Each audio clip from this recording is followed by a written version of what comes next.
Welcome back to express cooking. இன்றைக்கி நம்ம பார்க்க போகிற dish paneer butter masala. Restaurant ஸ்டைலில் எப்படி பண்ணலான்றதை பார்க்கலாம் வாங்க. ஒரு 150 ml தண்ணியை சேர்த்துட்டு கொதிக்க விடுறேன். இதில் 2 தக்காளி, ஒரு மீடியம் சைஸ் தக்காளி, ஒரு சின்ன தக்காளி சேர்த்துட்டு இதை நான் வேக வைக்க போகிறேன். தோல் உறிஞ்சி வர அளவுக்கு வேக வைக்கணும். ஏன்னா நம்ம தோலை உரித்து எடுத்துகிட்டு இதை நம்ம மிக்சியில் போட்டு அடித்து எடுத்துக்கணும். இப்போ பாருங்கள், தோல் உறிஞ்சிடுச்சு. இதுதான் பதம். இதுக்கப்புறம் ஒரு 100 ml லைட்டாக சூடான தண்ணியை எடுத்திருக்கேன். அதில் ஒரு 1/4 டீஸ்பூன் உப்பு சேர்த்துட்டு இதை ரெடியாக வச்சுக்கோங்க. இப்போது பன்னீரை கட் பண்ணிவிட்டு இதை ஒரு 2 டேபிள் ஸ்பூன் ஆயிலில் ஃப்ரை பண்ணி எடுத்துக்கலாம். இது ஃப்ரை லைட்டாக தான் நம்ம பண்ணணும், ரொம்ப ப்ரௌன் ஆகிற அளவுக்கு பண்ணக்கூடாது. ஏன் இதை செய்கிறோம் அப்படின்னா, பன்னீர் சாஃப்டாக இருக்கணும், அதே மாதிரி குழையக்கூடாது. அதுக்கப்புறம் உப்பும் பன்னீரில் இருக்கணுன்றதுக்காக தான் நம்ம அந்த உப்பு தண்ணீரில் இந்த வறுத்தெடுத்த பன்னீரை சேர்க்க போகிறோம். பாருங்கள், சாஃப்ட்னஸ் இருக்கணும். ரொம்ப நீங்கள் வறுத்திங்கன்னா சாஃப்ட்னஸ் போயிடும்.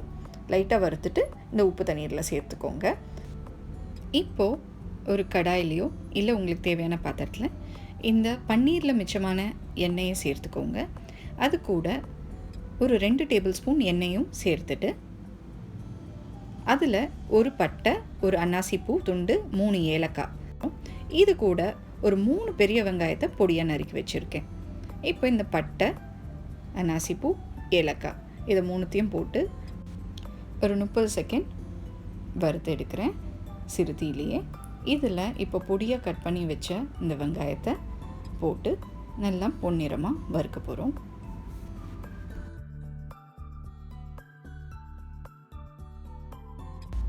இப்போ இது வறுபடுறதுக்குள்ளே இந்த வேக வச்ச தக்காளியை தோல் உரிச்சிட்டு மிக்சியில் போட்டு நல்லா ஃபைனாக அரைச்சி எடுத்துக்கலாம்.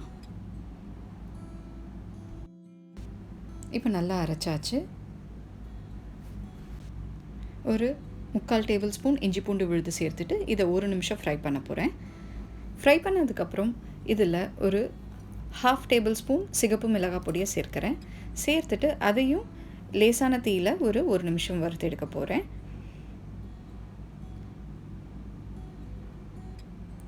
இப்போது இதில் கரம் மசாலா ஒரு 1/4 டேபிள் ஸ்பூன் அதையும் சேர்க்கிறேன். சேர்த்துட்டு நல்லா கலந்து விட்டாச்சு. இப்போது அரைச்சி வச்ச அந்த தக்காளி பேஸ்ட்டை நான் ஆட் பண்ண போகிறேன். சப்போஸ் நீங்கள் நாட்டு தக்காளி யூஸ் பண்ணுறீங்க அப்படின்னா ஒரு தக்காளி போட்டால் போதும், ஒரு தக்காளியோட பேஸ்ட் போட்டால் போதும். இதை நல்லா கலந்து விட்டுட்டு நல்லா கொதிக்க விடுங்க.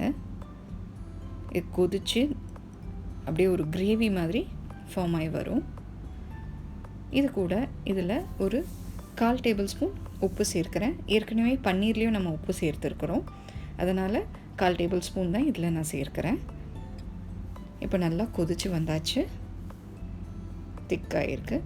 இந்த சமயத்தில் இதுதான் நம்ம கீ இன்க்ரீடியண்ட். பால் ஒரு 150 ml சேர்த்துருக்கேன். பொதுவாக க்ரீம் சேர்ப்பாங்க.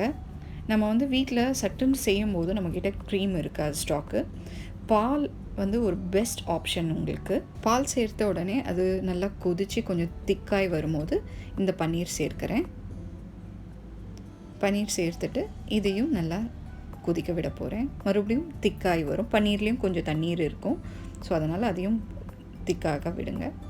திக்காய் வந்ததுக்கப்புறம் கசூரி மேத்தி சேர்க்கிறேன். இது ஒரு கீ இன்க்ரீடியண்ட்டு. அந்த பன்னீர் பட்டர் மசாலாவுக்கு ரியல் டேஸ்ட் கொடுக்கறதே இந்த கசூரி மேத்தி தான். 1 டேபிள் ஸ்பூன் சேர்த்துருக்கேன். இப்போ பாருங்கள், நல்லா கிரேவியாக நல்லா திக்காக வந்தாச்சு. இதுதான் ஃபைனல் ஸ்டேஜ். இப்போ இதில் பட்டர் ஒரு 30 கிராம் சேர்க்கிறேன். இதை நான் கொஞ்சம் அதிகமாகவே சேர்க்கிறேன், ஏன்னா எனக்கு கொஞ்சம் டேஸ்ட் அதிகமாக வேணுன்றதுக்காக. நீங்கள் பொதுவாக 1 டேபிள் ஸ்பூன் பட்டர், நீங்கள் உருகாத பட்டர் 1 டேபிள் ஸ்பூன் நீங்கள் கடைசியாக சேர்க்கலாம். சேர்த்துட்டு ஸ்டவ் ஆஃப் பண்ணிவிடுங்க. கொஞ்சம் நேரம் கழித்து ஒரு எலுமிச்சை பழத்துலேருந்து ஜஸ்ட் ஃபியூ ட்ராப்ஸ், கொஞ்சம் சொட்டு மட்டும் போட்டால் போதும், ஃபுல்லாக புழியாதீங்க. நீங்கள் கொதிச்சிட்ருக்கும் போதே நீங்கள் எலுமிச்சத்தை பிழிஞ்சிங்கன்னா பால் நிறைய திரிய ஆரம்பிக்கும். ஸோ அதனால் அதை கொஞ்சம் கேர் பண்ணிக்கோங்க. கொத்தமல்லி, அதுக்கப்புறம் நறுக்கின பச்சை மிளகாய் சேர்த்துட்டு சர்வ் பண்ணுங்கள். உங்களுக்கு சுவையான சூப்பரான ரெஸ்டாரண்ட் ஸ்டைல் பன்னீர் பட்டர் மசாலா ரெடி. ட்ரை பண்ணி பாருங்கள். இந்த ரெசிபி உங்களுக்கு பிடிச்சிருந்ததுன்னா கண்டிப்பாக லைக் கொடுங்க. மறக்காமல் சப்ஸ்கிரைப் பண்ணுங்கள் என்னோடய சேனலுக்கு. See you again with a new recipe. Thank you so much.